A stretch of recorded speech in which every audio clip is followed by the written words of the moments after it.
El gobierno busca contratar una nueva barcaza para enfrentar la crisis energética en Ecuador previo al estiaje previsto en septiembre del 2024. Son 750 megavatios que hoy el país necesita adquirir para enfrentar una sequía histórica. Para aquello el gobierno ya ha iniciado una nueva ronda de licitación, de la cual una parte será a compra y otra de alquiler. Esta última corresponde a la adquisición de un nuevo barco de generación con capacidad de 250 megavatios. Así lo detalló el ministro de Energía Antonio González en nuestro espacio de entrevista, donde incluso adelantó que se trabaja para que el inicio de la subasta sea este próximo 2 de septiembre. Por eso mismo tenemos abierto durante esta semana esa plataforma donde todos los interesados que pueden poner sus propuestas en una manera de expresión de interés. A la que Car Power ha respondido con dos propuestas, una de 100 y otra de 240 megavatios. Así lo confirmó a este noticiero el consultor de la firma turca Nelson Jaramillo. Hay una solución que está lista para salir de Turquía, que de nuevo pasó igual que la otra por 2 años de reconversión, y la otra estaría en la región, en el Caribe. Y que de ganar el concurso estaría en Ecuador en octubre de este mismo año. Además de esto, también se busca el accionar de los sectores privados, con quienes se reunieron hace pocos días para establecer horarios de encendido de generadores, sobre todo en horas pico, además de limitar el nivel de potencia. A partir de las 6 de la tarde hasta las 10, 10 y media de la noche consumimos más energía. De estos diálogos técnicos, el sector industrial ha señalado su preocupación en cómo se realizará el neteo en cuanto al consumo del diésel industrial, el mismo que algunas empresas lo adquieren de distribuidores. Sin embargo, en el caso de que una empresa tenga un contrato con una autogeneradora, el contrato, aquí no interviene el Estado, porque es un contrato privado entre las partes, y ahí es cómo se va a hacer el neteo. Con este mecanismo el país podría ahorrarse unos 50 megavatios. Pese a todas las posibilidades, el tiempo corre y lo único cierto hasta el momento son los 100 megavatios del barco de generación en Las Esclusas, que empezará a transmitir este lunes 26 de agosto. Bueno, al parecer se vienen los apagones de luz. Ya lo está anunciando el ministro. Creo que son inevitables. Y bien, para hablar de este tema hemos invitado al doctor Miguel Calahorrano, ex ministro de Energía. Con él vamos a conversar, pero antes voy a saludar con mi compañero Gustavo Jiménez, que ya está en estudios. Jaime, buenos días, amigos y amigas. Ya estamos listos para empezar la entrevista con nuestro primer invitado. Y que está de manera presencial el día de hoy, está por Guayaquil, el doctor Miguel Calahorrano. ¿Cómo está? Bienvenido, gracias por acompañarnos en Estudios de Ecuador en Directo, doctor. Buenos días, Jaimito, buenos días, Gustavo. Es un gusto estar aquí con ustedes por primera ocasión, pues. Y bueno, un saludo a su respetable audiencia, ¿no? Doctor, veíamos el reportaje de Teleamazonas, donde casi que se está anunciando que van a venir los apagones. ¿Se pudo evitar los apagones en el país? ¿Por qué recién ahora están intentando contratar energía a través de barcazas, las termoeléctricas? ¿Por qué a última hora todo esto? Esa es la pregunta clave de todo el asunto, y la respuesta es porque nunca estuvieron preparados para gobernar, nunca tuvieron ningún programa para enfrentar la crisis energética, como nunca tampoco el presidente Noboa ha tenido ningún plan ni programa para enfrentar los graves problemas que tiene el país, como por ejemplo la inseguridad.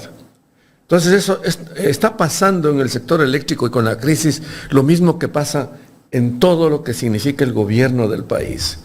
Es una improvisación, es una falta total de planes y programas, porque esto debió haberse iniciado hace 9 meses. Pero antes de eso, o sea, usted ha ido ya a la pregunta fundamental y gracias por hacerme esta pregunta, pero a mí me gustaría explicar algo. O sea, hay muchas personas, inclusive especialistas, que dicen, bueno, el estiaje viene en octubre, viene en noviembre, entonces esto como que todavía tenemos tiempo, ¿no? Pero la verdad es que nunca en el sector eléctrico, al menos de que yo trabajo desde 1975 en el sector eléctrico, nunca hemos tenido un instrumento científico que nos permita predecir cuándo y en qué año llega el estiaje. Sabemos siempre por regla general que llega en el segundo semestre, pero puede llegar en noviembre, en octubre, o como pasó el año anterior y como está pasando en este año, que es lo grave de la situación, que llega en agosto. Desde hace más o menos unas 3 semanas yo vengo vigilando cómo se encuentra Masar. Y claro, hasta junio e inclusive julio teníamos unos caudales del orden de 120, 140, 160 en Masar, de las aguas del Paute que ingresan a Masar. Pero en las últimas 3 semanas ese caudal ha bajado a 20, 15. Entonces ha bajado totalmente. Hay una sequía terrible, ¿no? Y eso hace que ya en estas 3 semanas nos estemos comiendo el embalse, que es lo que justamente pasó el año anterior.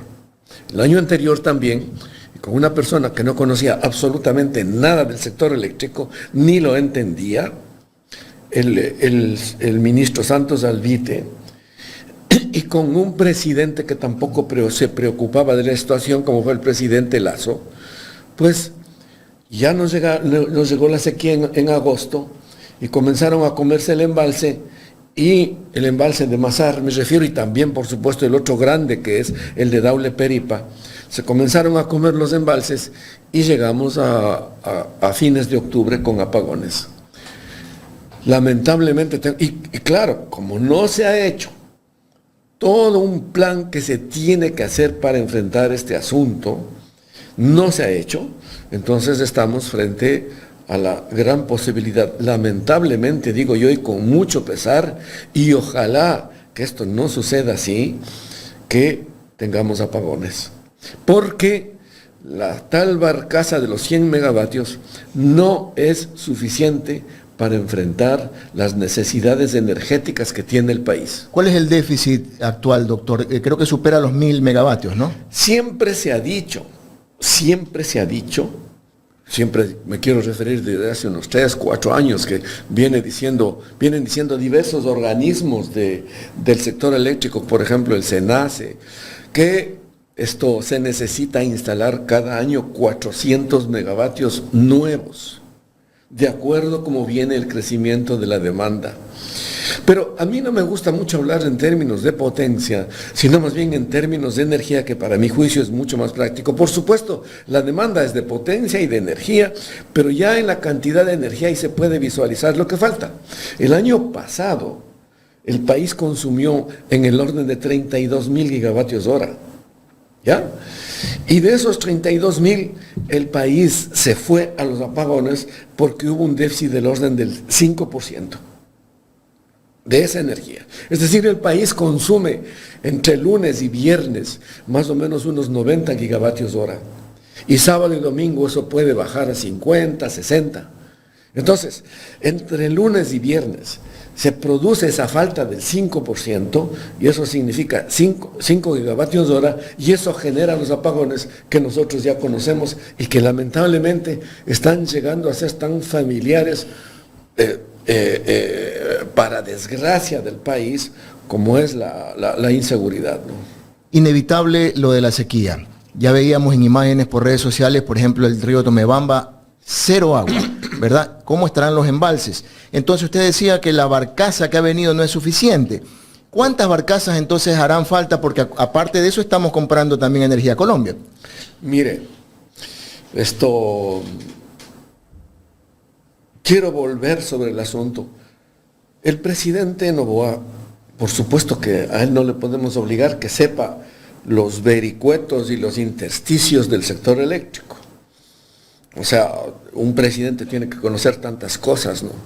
El presidente Noboa, en su momento candidato, dijo que el problema central del país era la transmisión. Eso dijo. Porque la transmisión, según él, costaba 7 centavos, cosa que es absolutamente falso. Totalmente falso. La transmisión cuesta 0.7 centavos de dólar el kilovatio hora, de un costo del orden de 10, digamos, porque más o menos la generación cuesta unos 3, la distribución cuesta 5, 6, 7 y la transmisión cuesta 0.7, él dijo 7. Pero lo grave ahí es que él dijo que él va a resolver la transmisión y con la resolución de la transmisión él inclusive iba a bajar los precios de la electricidad. Cosa que, partiendo de un dato falso, llega a un resultado absolutamente falso y a una promesa electoralista absolutamente falsa. Pero claro, como estábamos en campaña, se dice y se promete cualquier cosa, ¿no? Yo creo que también a nuestro pueblo esto le debe dejar una enseñanza desde el punto de vista de que el pueblo, para ir a votar, todos debemos exigir que los candidatos presenten sus programas de gobierno y cómo van a resolver los problemas y votar por eso y no votar por los zapatitos rosa o no votar por muñecos de cartón, sino votar por programas. El pueblo debe exigir programas a todos los candidatos de cómo van a resolver los problemas y que se comprometan a resolver con esos programas, ¿no? Lamentablemente, doctor Calorrano, nosotros, la gran mayoría de los ciudadanos, confiamos mucho en la exposición de estos personajes, ¿verdad?, de estos candidatos, porque se entiende muy poco el sector eléctrico, no ha habido una educación en ese aspecto. Pero más allá de eso, vamos ahora al problema central. ¿Se vienen los apagones en septiembre o en octubre? En octubre es segurísimo, pero dicen que en noviembre y en diciembre algo se va a mitigar porque ahí vienen nuevos contratos. ¿Será eso una realidad? Es posible. Es posible. Yo le voy a decir, yo no me voy a oponer a que ellos contraten barcazas o lo que fuere, porque mucho peor que no tener esas soluciones es encontrarnos con los apagones que generan la fatalidad en el país. Hay que saber que más o menos el 40% de la industria consume energía eléctrica, entonces se para la industria. Hay que saber que más o menos en ese orden consume el comercio no puede operar. Hay que saber que los edificios públicos, hospitales, escuelas, colegios, universidades consumen en un 60% energía eléctrica. Entonces, se paran esas actividades, el país se para y con eso se generan enormes pérdidas. Entonces, frente a todo eso, barcaza o lo que fuera, yo me digo, es preferible que haya energía. ¿Y se pudo evitar todo esto? Porque ya han pasado 9 meses de gobierno. Por supuesto que sí, porque fíjese usted, el presidente Noboa llegó al poder con apagones. O sea, que sabía que el país tenía ese problema.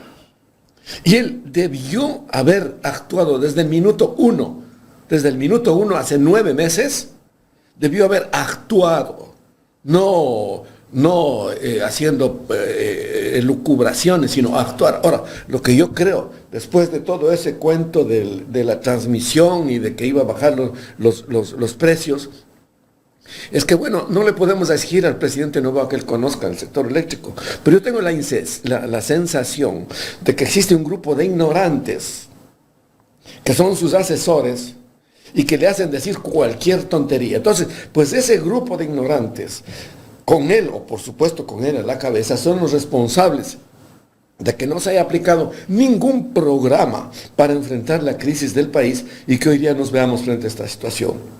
Se han perdido 9 meses de oro para enfrentar los problemas en los que se debió haber previsto barcazas, lo que fuere, de nueva energía térmica, que es lo que se puede hacer de una manera pronta, ¿no es cierto? Se debió haber previsto, para mí, la solución a la cuestión de Toachi Pilatón. Son 204 megavatios. Pero eso, pese a que se firmó el contrato, estuvo parado porque ahí hay otro problema muy grave. Estuvo parado porque no le pagaban al cuerpo de ingenieros del ejército y el cuerpo de ingenieros del ejército no podía empezar a trabajar porque no tenía dinero para trabajar. ¿Qué es lo que pasa con toda la administración pública? Existe un 20% de aplicación del presupuesto global que hace que los dineros que inclusive están ya dentro del presupuesto nacional no se ejecuten. Entonces, no se hacen las cosas que hay que hacer en el sector público y ahí están los resultados. Pérdida para el país. Entonces, todo ese conjunto de medidas más otras que yo creo que se debieron haber tomado. Hay cosas que no toman en cuenta. ¿Cómo van a tomar en cuenta si no toman en cuenta lo fundamental? Para mí, especialmente en la CNEL, en las empresas de la CNEL existen enormes pérdidas. Si el país consume 32.000 gigavatios hora al año, pues hay que saber que el país que se roba 3.500 gigavatios hora, o sea, se pierden. Entonces, y eso fundamentalmente en la CNEL. Entonces, un programa de eliminación del robo que, por ejemplo, apunte a que no sean 3.500, sino que sean 2.000 y que se puede levantar en 2-3 meses, se puede hacer. Claro que hay que invertir también un poco de capital, ¿no? Entonces, un programa de reducción de pérdidas equivaldría a instalar 200 megavatios más, porque vamos a eliminar esas pérdidas, ese robo de la energía. Entonces, existen soluciones que no se han hecho. Y Doctor, existe también, por supuesto, otra que se repite y se repite, porque eso debería existir siempre, que es el ahorro, el ahorro de energía y el consumo eficiente de la energía, que es un programa que, aplicado en otros países, da como resultado un ahorro del 20%. Otro gran problema que tenemos, no hay educación al respecto en eso tampoco en la población. Pero con esta pregunta le doy paso al director. Doctor, con todo este gasto que va a tener que recurrir el gobierno, que va a tener que cubrir el gobierno en barcazas, en compra de energía a Colombia, por ahora, porque entiendo que Chile, Colombia ya también van a venir en procesos de estiaje, entonces seguramente en algún momento ya vamos a colapsar en eso. Con todo este gasto que va a asumir el gobierno, ¿es inevitable que eso traspase a la planilla general, al consumidor final? Si es que hace eso, obviamente, no solamente que podría perder las elecciones, porque además de eso lo grave es que el presidente ahora es un candidato presidente, no solamente que podría perder las elecciones, sino que hasta podría caerse, no si eso se traslada, porque sería imposible. En este mismo momento en que estamos conversando, ya se ha comprado energía a Colombia, se ha comprado en julio, se ha comprado en agosto, se ha comprado energía. O sea, están tratando de preservar lo más posible el embalse de Mazar y de Daule Peripa, ¿ya? De guardar la energía allí. La energía se está comprando a precios que varían, han variado de acuerdo a la estadística que yo tengo, entre 3 y 30 centavos de dólar el kilovatio hora. Hay días en que se compra 30, pero eso hasta un momento en el que, como Colombia también está previendo que le pueda pasar lo mismo que nos está pasando ahora, han resuelto ya vender solo energía térmica. Entonces, el precio de la energía térmica que nos va a vender Colombia se puede subir hasta 60. Entonces, con respecto a su pregunta que me hace pensar en esto, o sea, si vamos a subir el precio a lo que nosotros nos cuesta, kilovatio hora de a 60, que nosotros vendemos a 10, pues entonces, insisto, no solamente que el candidato a presidente va a perder las elecciones, por supuesto, sino que hasta puede caerse, pues, si nos hacen pagar a nosotros los errores del gobierno, la falta de previsión del gobierno, la falta de un programa de enfrentamiento de la crisis del gobierno y de unos ignorantes que se encuentran detrás del presidente Noboa, que tengo la sensación no conocen absolutamente nada de lo que están hablando, ¿no? Yo saludé y me pareció muy encomiable la actitud que tuvo el ministro Luque. El ministro Luque, que ya se encargó del Ministerio de Energía por unos meses. El ministro Luque, no sé si por ser ingeniero, no sé porque así mismo es él, pero a mí me pareció muy encomiable, cogió el camino y se fue y se metió en Chipilatón. Y ahí vio que no se estaba trabajando, pero estamos ya en mes de marzo, abril, cuando se habían perdido ya 6 meses. Y dijo, bueno, que se pongan a trabajar. Chipilatón, ¿desde qué año estaba inconclusa esa represa? Por lo menos está como 7 u 8 años. ¿Y cuánto se necesitaba?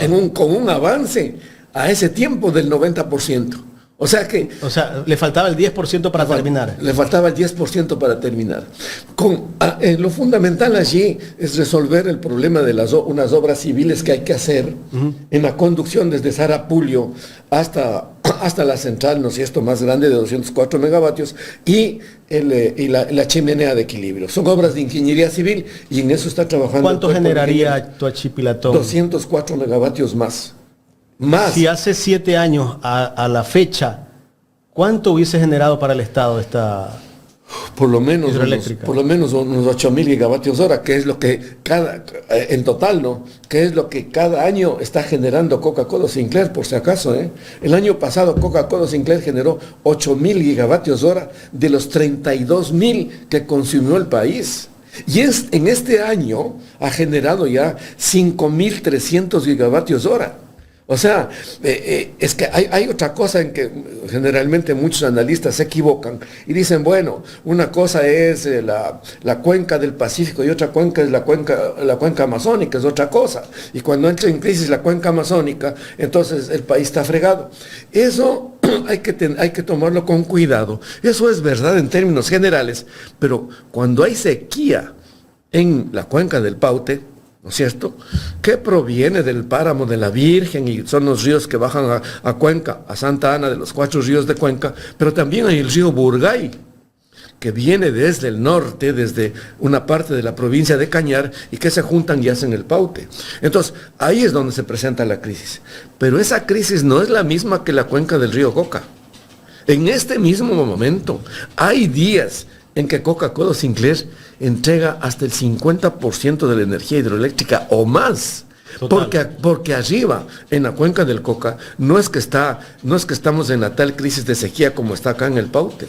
Entonces el Coca está sirviendo para salvarle al país. Y otra, con respecto a su pregunta también, pasó el año anterior que durante noviembre y diciembre, cosa inusual también, pero que se puede presentar, los caudales subieron significativamente y por eso se terminaron los apagones ya en noviembre. Pero subieron muchísimo en la cuenca del Coca, de manera que el Coca pasó a ser la herramienta que nos permitió sacarle al país de la crisis. O sea, Coca-Cola Sinclair juega un rol de una importancia crucial en los actuales momentos. Por lo menos entrega al país el 25%, por lo menos. Porque en otras ocasiones, y como insisto, hay días en que entrega hasta más del 50%. Y yo quiero poner énfasis en esto, porque aquí se está cometiendo otra gravísima irresponsabilidad en los gobiernos del presidente Moreno, Lasso y el presidente Noboa, que es que ya han pasado 56 meses de la erosión regresiva del Coca y son tan inútiles, por no decir otra cosa, que durante 56 meses de una obra que se pudo haber realizado en 24 meses, simplemente no han realizado las obras de defensa de la erosión regresiva que puede efectivamente ¿Por qué dañar no lo han hecho? Porque no sé, pues, yo ya no sé qué decir, porque eso se puede hacer, los estudios y la construcción de la obra se pudo haber hecho en 24 meses. ¿O quieren que desaparezca Coca-Cola?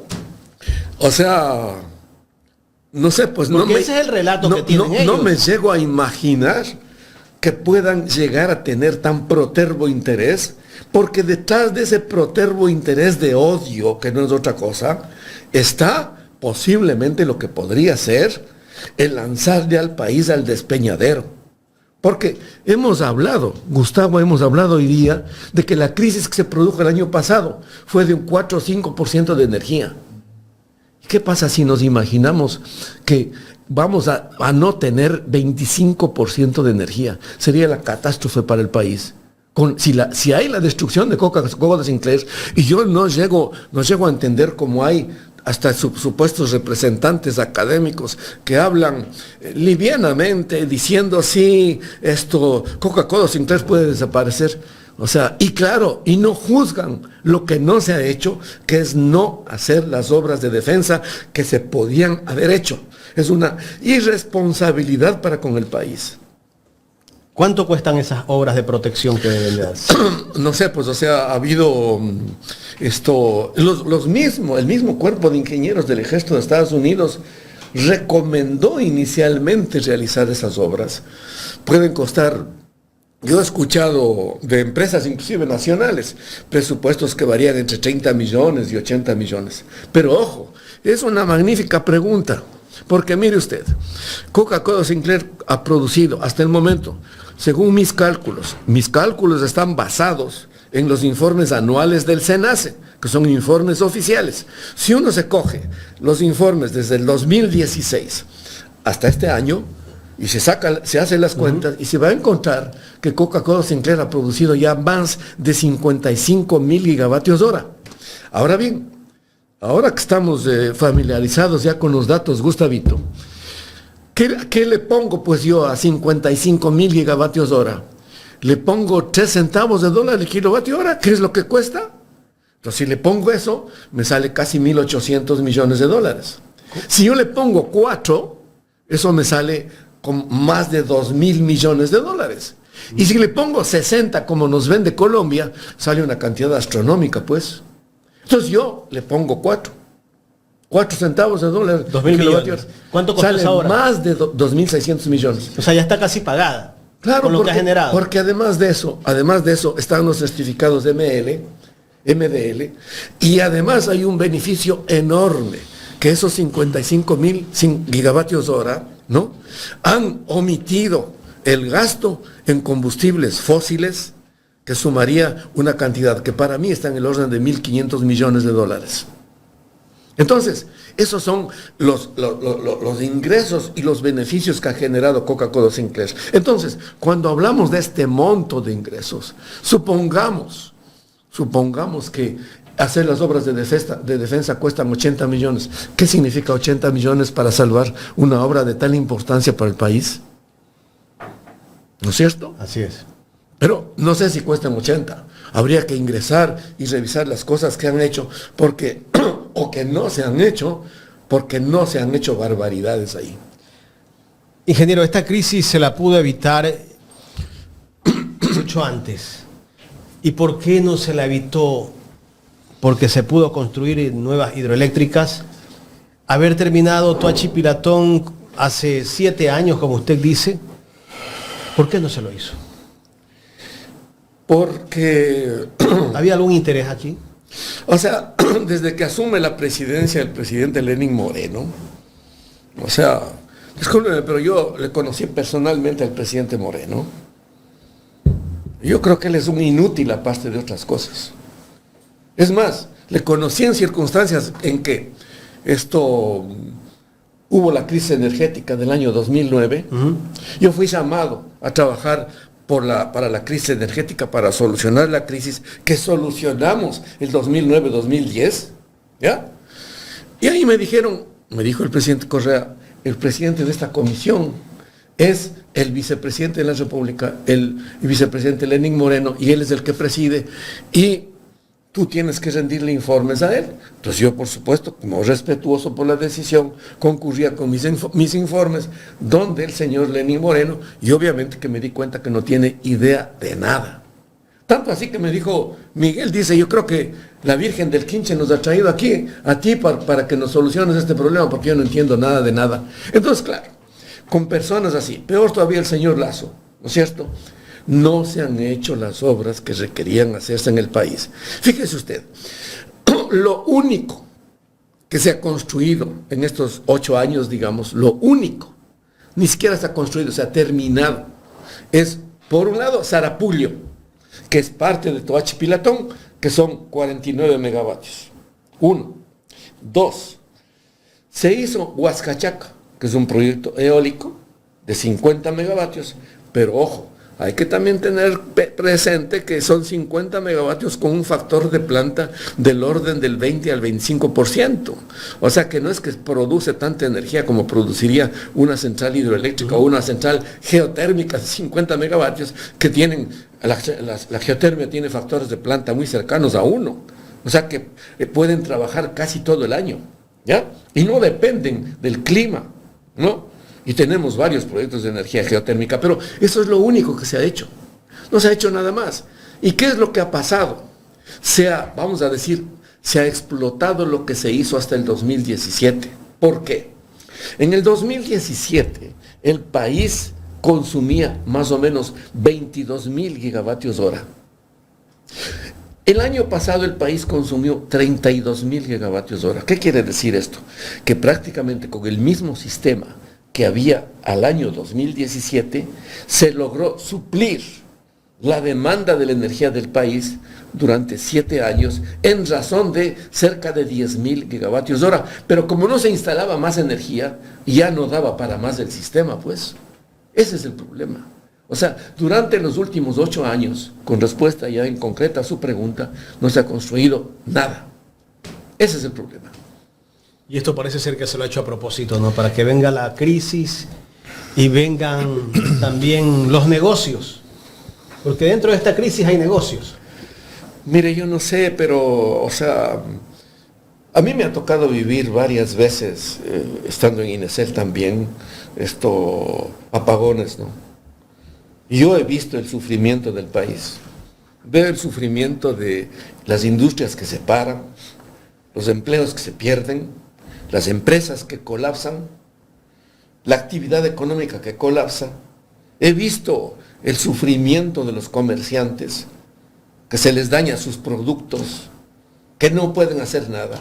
He visto los electrodomésticos de los hogares. A mí se me dañó la nevera. He visto los hospitales que supuestamente debe entrar a funcionar su generador de emergencia, pero que generalmente no les funciona. Y he visto problemas de gente que muere en la sala de operaciones. He conocido.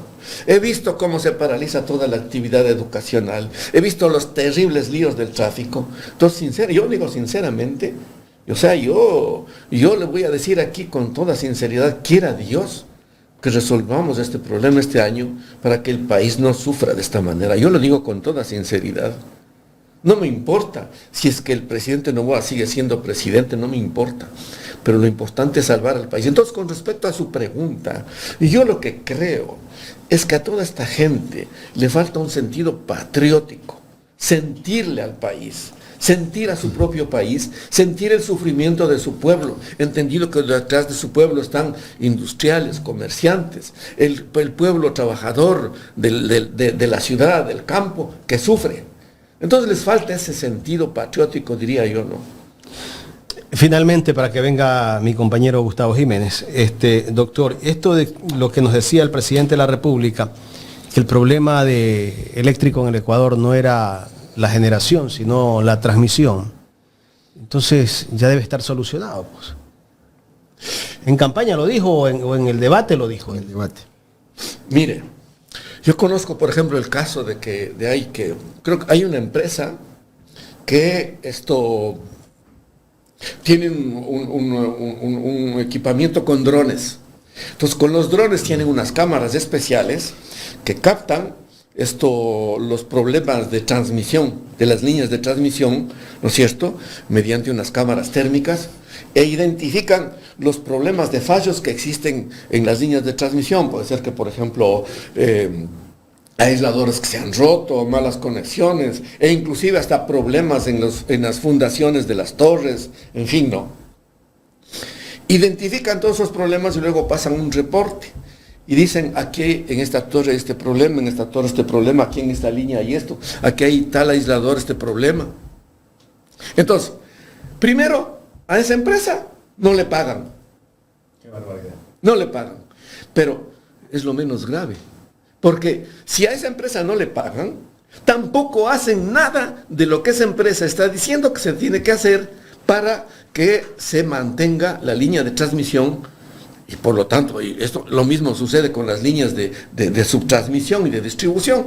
Entonces, no se pagan. Entonces, en este momento, el abandono del sector eléctrico, ¿no?, es tan terrible que, además de eso, yo creo que aquí se debe proceder a reinstitucionalizar, porque la barbaridad que hizo este inútil del presidente Moreno, que es supuestamente ahorrar y poner en un solo ministerio, se debe volver a lo anterior, a que haya el Ministerio de Energía y el Ministerio de Electricidad, para que cada cual se dedique a lo que tiene que hacer. Y además de eso se debe profesionalizar a estas instituciones, porque solamente profesionales, ingenieros, técnicos, trabajadores, como antes había en INESEL, son capaces de resolver los problemas técnicamente, que es lo que hay que hacer. Entonces, a esto es lo que debemos volver. Pero lo que yo quiero decir que en este momento, el problema no solo es de generación, sino es de falta también hay problemas en transmisión y en distribución, como yo ya he indicado, ¿no? Son las expresiones, el análisis del doctor Miguel Calorrano, un erudito, diría yo, del sector eléctrico en el país, que ha puesto en la mesa de los especialistas cuál es la verdadera situación que se vive en el sector eléctrico. Un descuido producto, usted ha dicho, doctor, de gente ignorante. Bueno,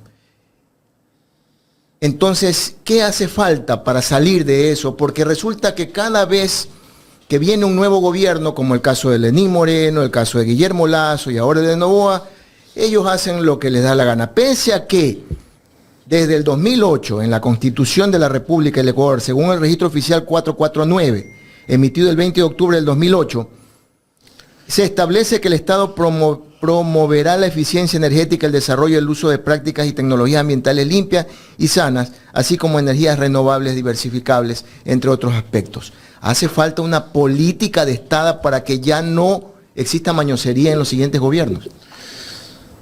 Yo estoy de acuerdo con lo que sugiere su pregunta, en primer lugar, pero en segundo lugar yo creo que lo que hace falta es que, pues como somos demócratas, ¿no?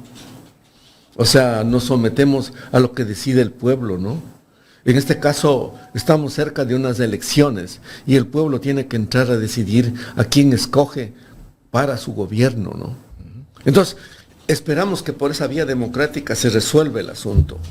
Pero entonces, nosotros lo que debemos pedirle al pueblo es que en esta ocasión, insisto, escoja a su gobernante, no por los zapatitos rosa, ni por los muñecos de cartón, sino escoja pensando en los programas que le exponen para resolver los problemas que tiene el país. En este caso, en el caso de la electricidad, ojo con el programa que presentan los candidatos para resolver este gravísimo problema que es de la crisis energética.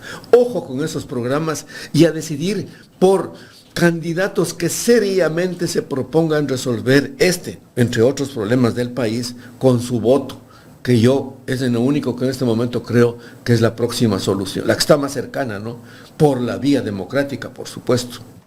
Estamos en peligro de volver a aquellas épocas de los 80 donde Ecuador vivía en tinieblas. No estamos en peligro, ya estamos. Hemos tenido dos o tres apagones por la falta de previsión de los gobiernos del presidente Moreno, Lasso y Noboa. En eso estamos. A eso le han llevado al país. ¿Cuál sería la inversión que necesita el país finalmente, mi pregunta, para poder, en un plazo determinado? Porque esto es un tema, como usted bien dijo al principio, con la naturaleza no se puede predecir fácilmente. O sea, esto debe hacerse un plan de corto plazo, de mediano plazo y largo plazo. No se ha hecho ninguno. O sea, existe el plan maestro de electrificación, pero el plan maestro que acaban de sacar la semana pasada ha vuelto a ser lo que era el siglo pasado, que era un saludo a la bandera, o sea, no significaba nada. En el plan se pone una cantidad de obras que supuestamente se van a hacer, pero que nunca se hacen. Es lo mismo pasó, el señor Moreno también sacó un plan de electrificación, me parece que desde 2016 al 2023, y si uno se coge y se revisa ese plan, y las obras que propone realizar, y como no hizo ninguna, entonces ¿de qué ha servido el plan maestro? De nada, de nada. Entonces ese es el problema, ¿no? El problema es que venga un gobierno que ejecute lo que dice el plan maestro de electrificación. El plan maestro es obligatorio, pero ¿quién lo cumple? Pues al menos los últimos 3 gobiernos no lo han cumplido. No han cumplido. Entonces ahí se sintetiza acciones de corto plazo, de mediano plazo y de largo plazo. Yo digo de largo plazo, por ejemplo, por decir algo, el país, para mi opinión, tiene que hacer las obras de largo alcance como podrían ser Cardenillo y Santiago. Cardenillo estamos hablando de 600 megavatios, Santiago estamos hablando de 3.600 megavatios, pero eso no vamos a poder hacer de aquí al próximo año. Si tuviésemos la financiación, nos demorarían 6 o 7 años la construcción. Entonces ya es un plan de largo plazo.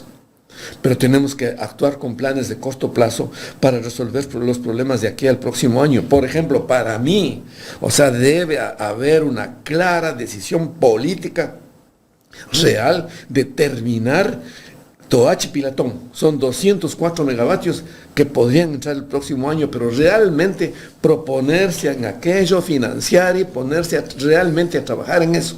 ¿Cuánto es la inversión que hace el Estado en terminar esa obra de Toachi Pilatón? Como las obras civiles, me parece, la SELEC dijo que le costaron cerca de 18 millones de dólares, las que está encargado el Cuerpo de Ingenieros del Ejército, 18 millones de dólares. Para resolver los líos de las obras electromecánicas, eso hay que tratar con la empresa rusa. Me parece que ellos tienen una serie de exigencias, yo desconozco esas negociaciones porque yo no he estado en ellas, pero eso... ¿Llegará a unos 40 millones? No sé, posiblemente. Habría que ver cuál es el estado que se encuentra. Y estamos comprando tranquilamente, si eso se hubiese terminado hace 5 años atrás o 6 años atrás, en este momento solo por una barcaza se está pagando 100 y pico de millones de dólares. Así es. Así es.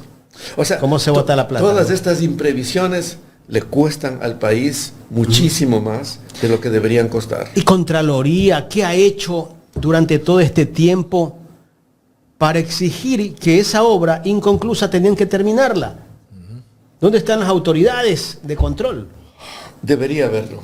Así como las autoridades deberían actuar hoy día sobre esos contratos de las barcazas y todo esto, porque sí, yo creo que está bien que vengan las barcazas, e insistiría en que es preferible aquello antes que no tengamos energía, pero los procesos tienen que realizarse correctamente y ahí debería entrar la Contraloría y la Fiscalía, que deberían ser, ahí sí servir para algo y ver que las cosas se hagan como tienen que hacerse de acuerdo con la ley, ¿no?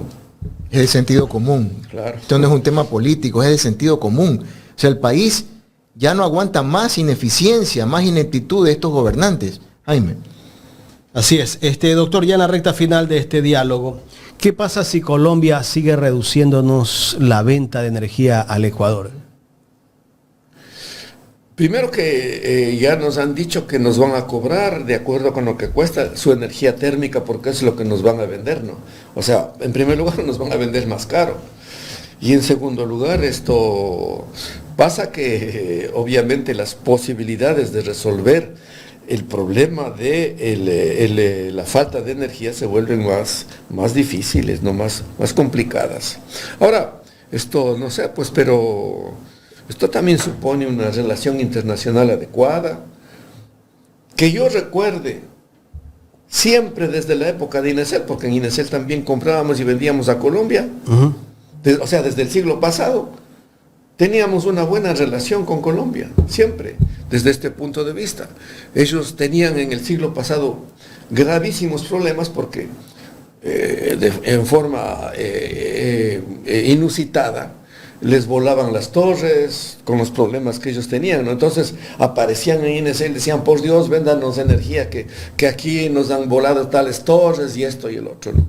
Y entonces INC también les vendía energía. Había una línea que me parece que era del orden de 34 kilovoltios, que vendíamos energía desde Tulcán hacia Ipiales, ¿no? O sea, en pequeñas cantidades, pero sí se hacía. Luego eso cambió porque ahora hay una línea pues que va desde Pomasque a Jamondino, que es una línea de 230 kilovoltios, que ya tiene capacidad me parece que de transportar hasta 400 megavatios, y por ahí ya se hacen transacciones mucho más importantes, ¿no? Pero siempre ha habido esa buena relación. Y yo creo que si es que ahora, no sé, pues esto también implica que el gobierno tenga una actitud adecuada en términos internacionales, no en las relaciones internacionales, cosa que también parece que tiene muchos defectos con aquello que hicieron con la Embajada de México y la intromisión. Busca broncas. Es una barbaridad la intromisión en la Embajada mexicana, ¿no?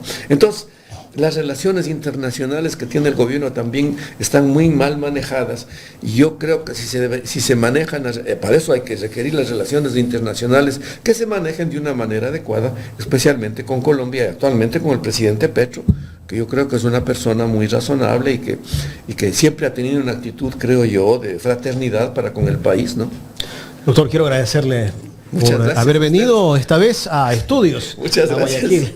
Muchas gracias. Ha sido un gusto estar aquí. No, para nosotros siempre será grato recibirlo acá en Ecuador. Muy amable. Que no sea Gracias por la estar con primera y nosotros. la única que venga. a Sí, Guayaquil. muchas gracias. Gracias. El doctor Miguel Calahorrano, ex ministro de Energía, conversando con nosotros en esta mañana aquí en Ecuador en directo.